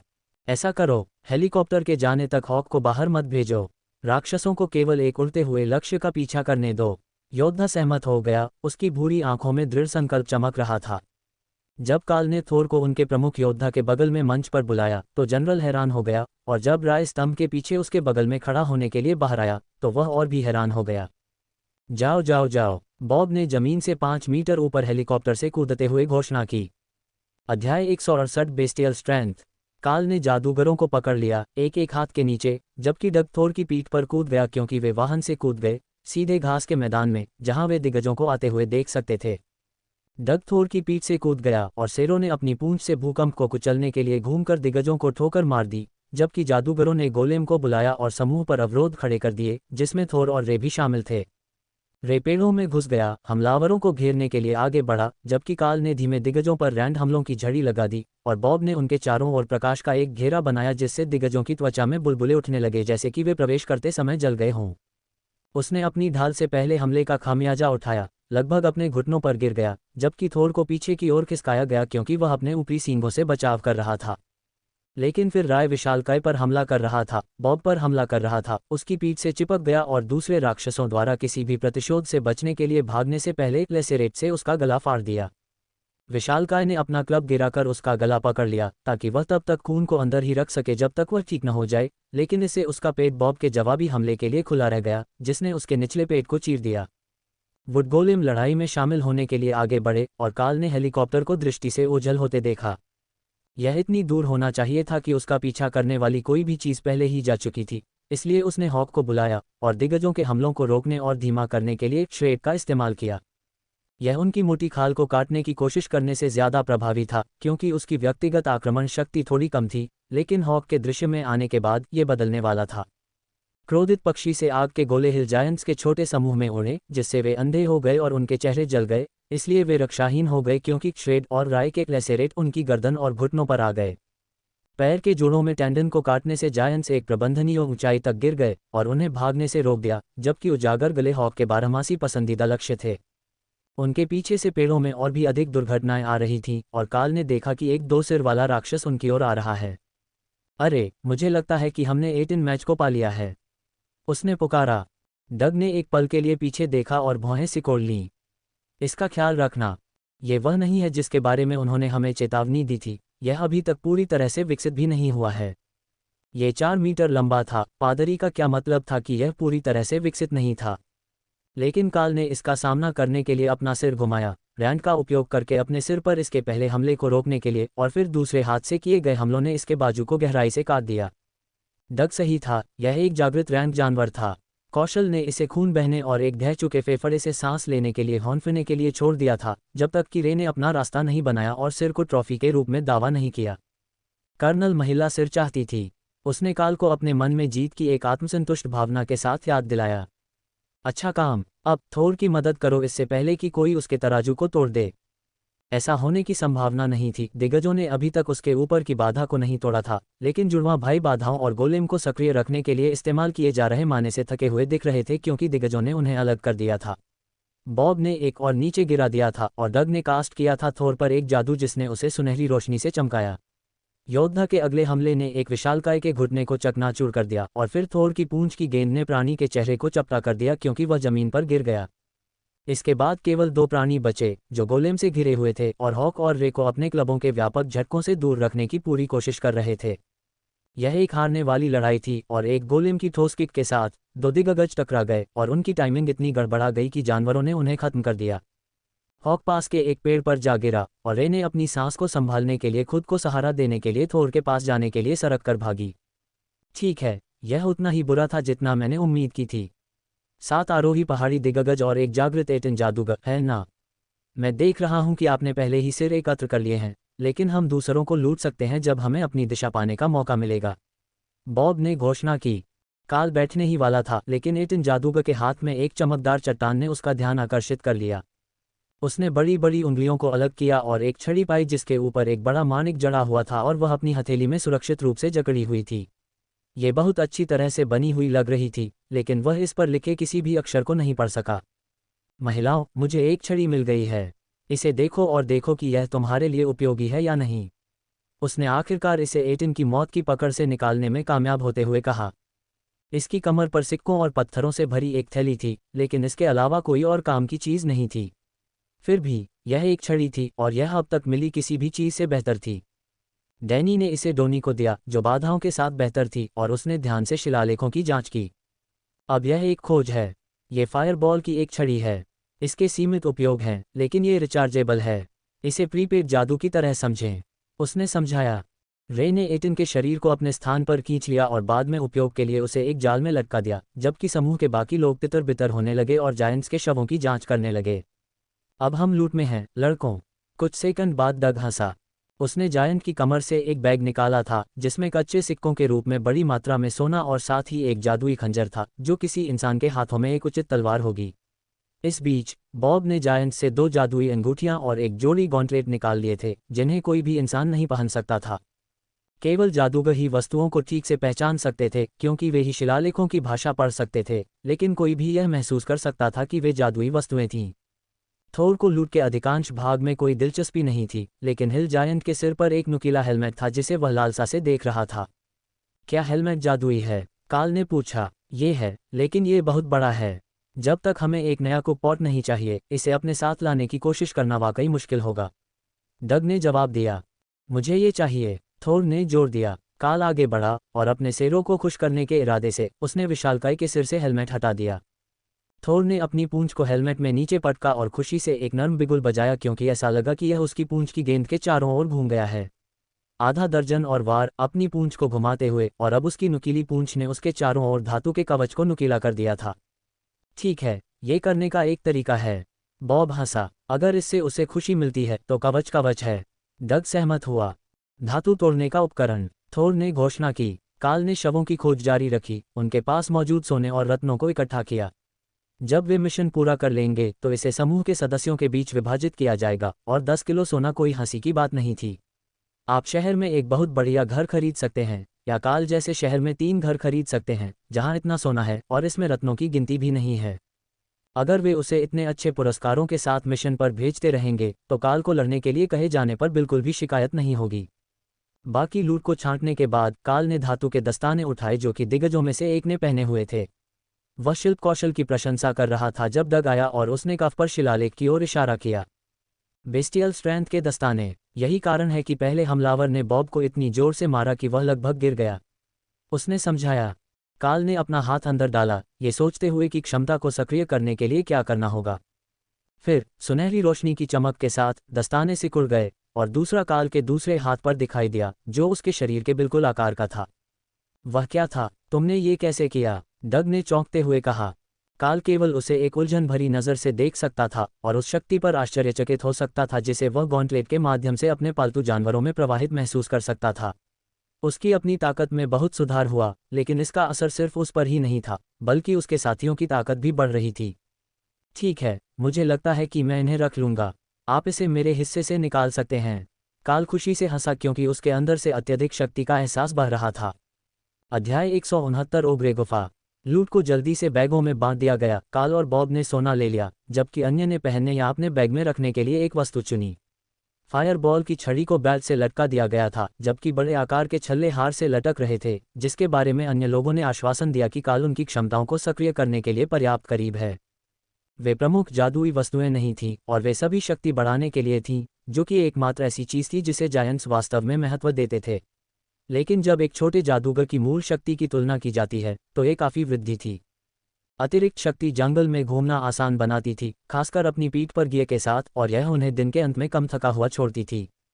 मुझे लगता है कि मुझे ओब्रेस के छिपने की जगह मिल गई है।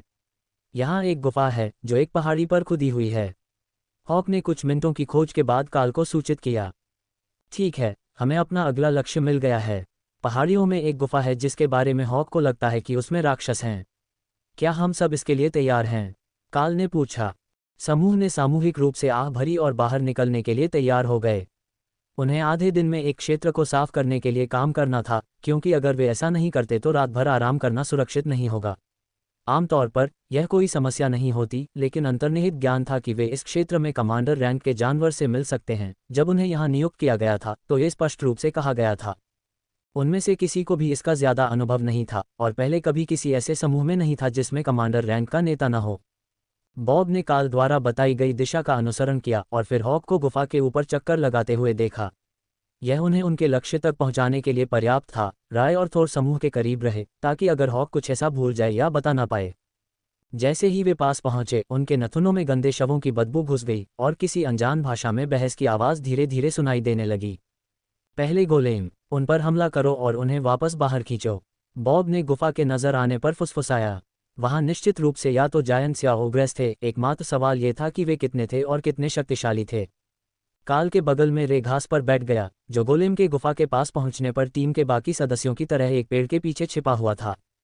बड़े वुड गोलेम की धमाकेदार आवाज अचूक थी और काल ने क्रोध की दहाड़ सुनी कि किसी ने उस गुफा के पास जाने की हिम्मत की है जिसे राक्षसों ने अपना दावा किया था। एक विशाल क्लब गुफा के प्रवेश द्वार से इतनी ताकत से उड़ता हुआ आया कि उसने एक गोलेम को जमीन पर गिरा दिया और काल के बाईं ओर एक पेड़ को चकनाचूर कर दिया। अरे, मुझे लगता है कि हमने अपने कमांडर रैंक जायंट को पा लिया है, बॉब ने फुसफुसाया।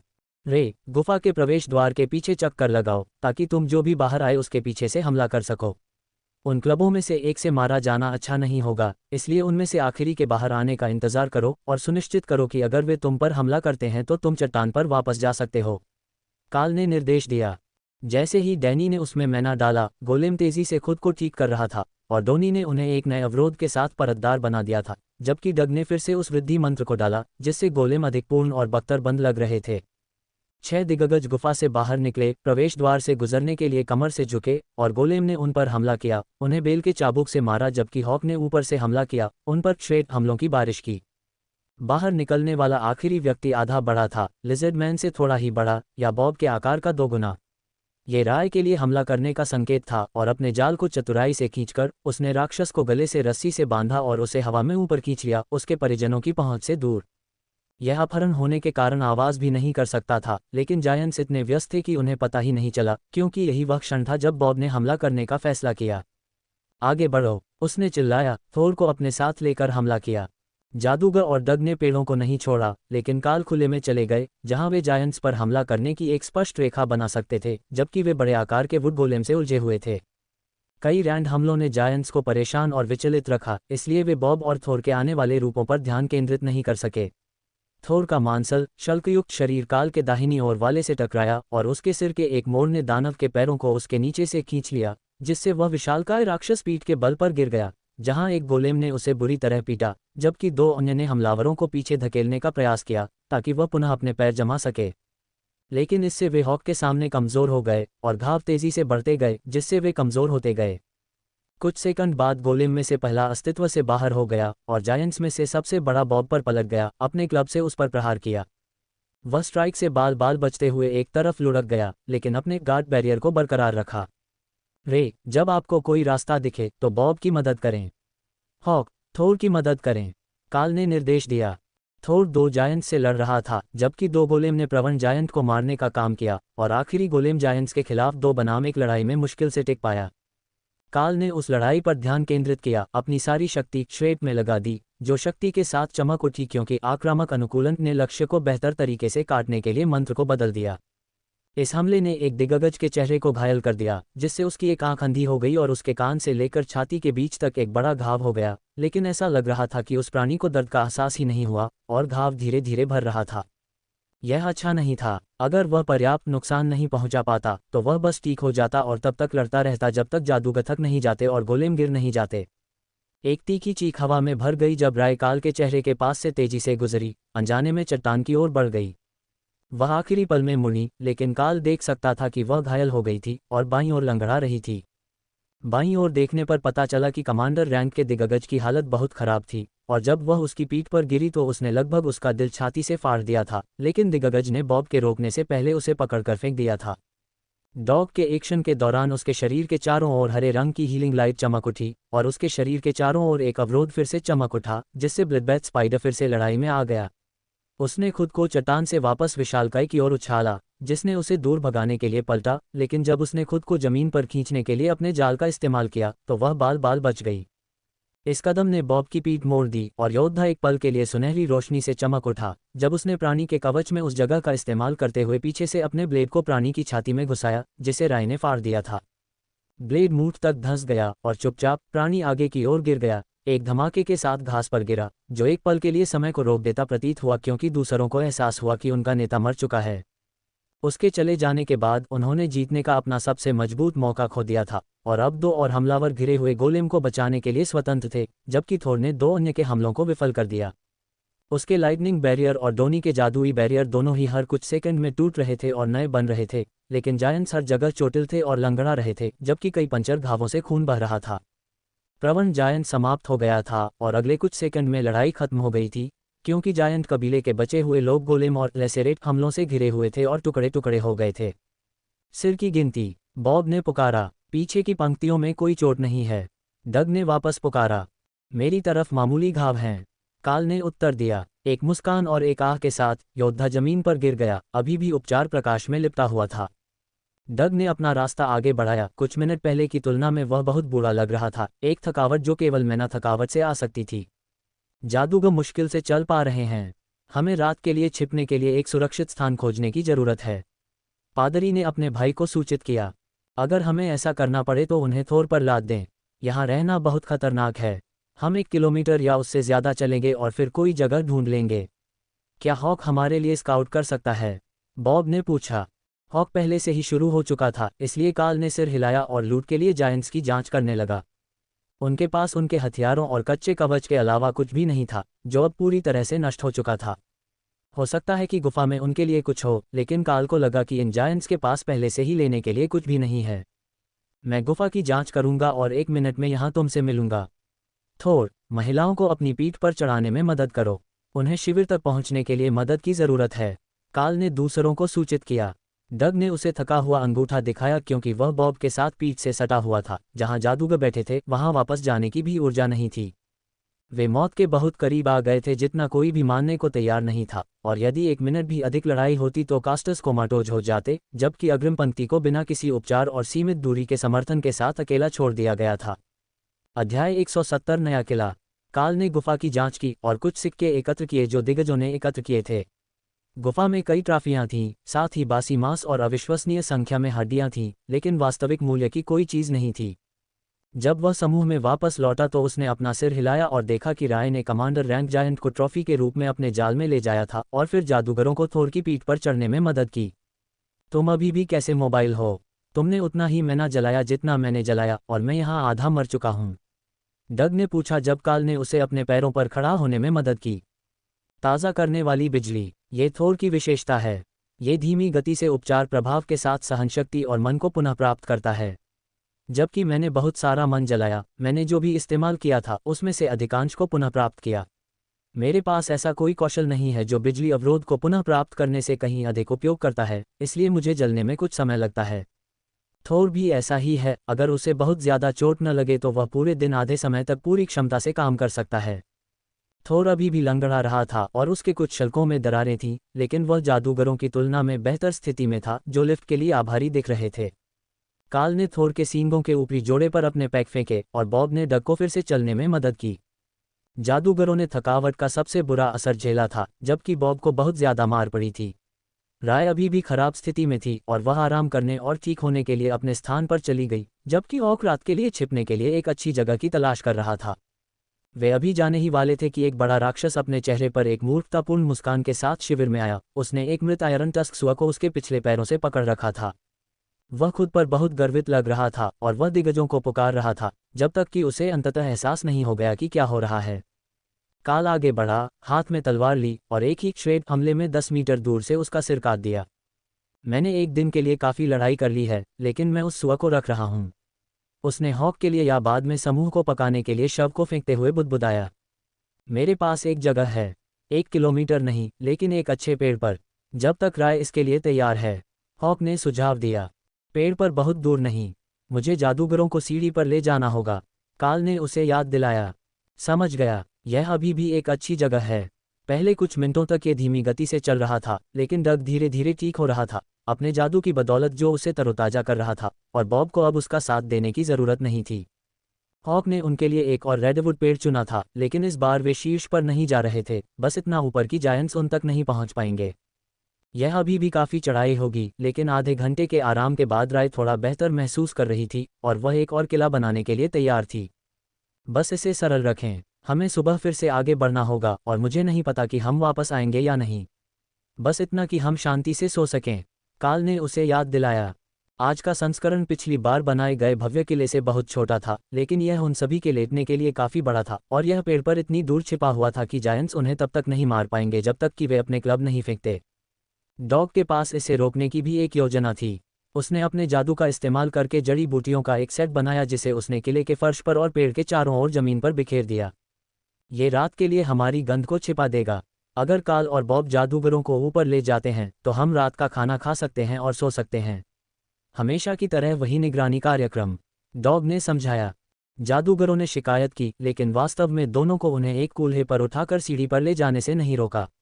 सिर्फ एक हाथ से और एक अतिरिक्त बोझ लेकर चढ़ना थोड़ा मुश्किल था, लेकिन वे काफ़ी हल्के थे, और जैसे ही काल किले में गया थोर रात के लिए अपने स्थान पर लौट आया। बॉब ने समूह को एक कमज़ोर मुस्कान दी।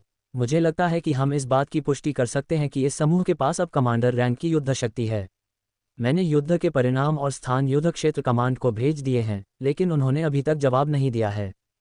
आज इतनी लड़ाइयाँ हुई कि वे उन सभी को तुरंत संसाधित नहीं कर पाए, लेकिन जब हम घर पहुँचेंगे तो हमें कुछ अच्छे पुरस्कार मिलने चाहिए।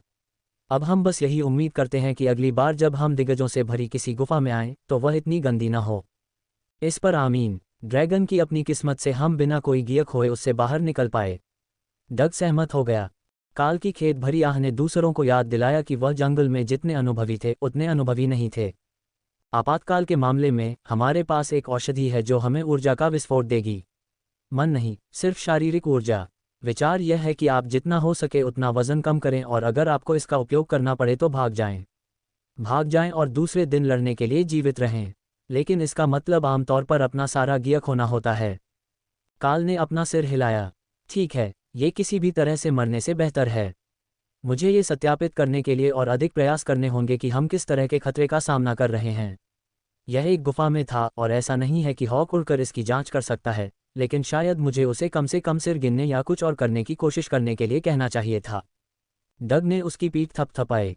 इसके बारे में बुरा मत मानो बेटा, हमें पता था कि यह एक कठिन लड़ाई होगी और हम विजयी हुए। मिशन के दौरान इस तरह की और लड़ाइयाँ नहीं होनी चाहिए, और अभ्यास और अनुभव के साथ अक्सर सफलताएं मिलती हैं। मुझे नहीं पता कि व्यावहारिक अनुभव के बारे में क्या है, लेकिन ये किसी भी चीज़ से ज़्यादा तेज़ी से एलीट की शक्तियों को बढ़ाता है।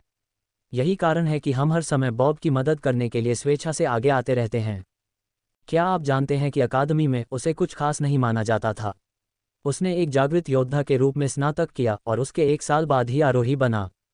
अब वह लगभग कमांडर रैंक पर है, जैसा कि हम सभी हैं।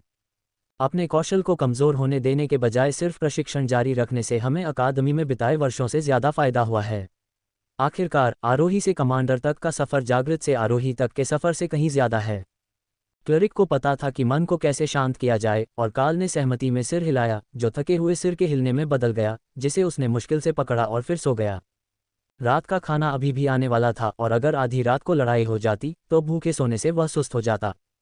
खाना चुपचाप खाए जाने वाले राशन पैक में से एक था, क्योंकि खाना बनाने में ज़्यादा ऊर्जा लगती और डग पहले से ही थका हुआ था।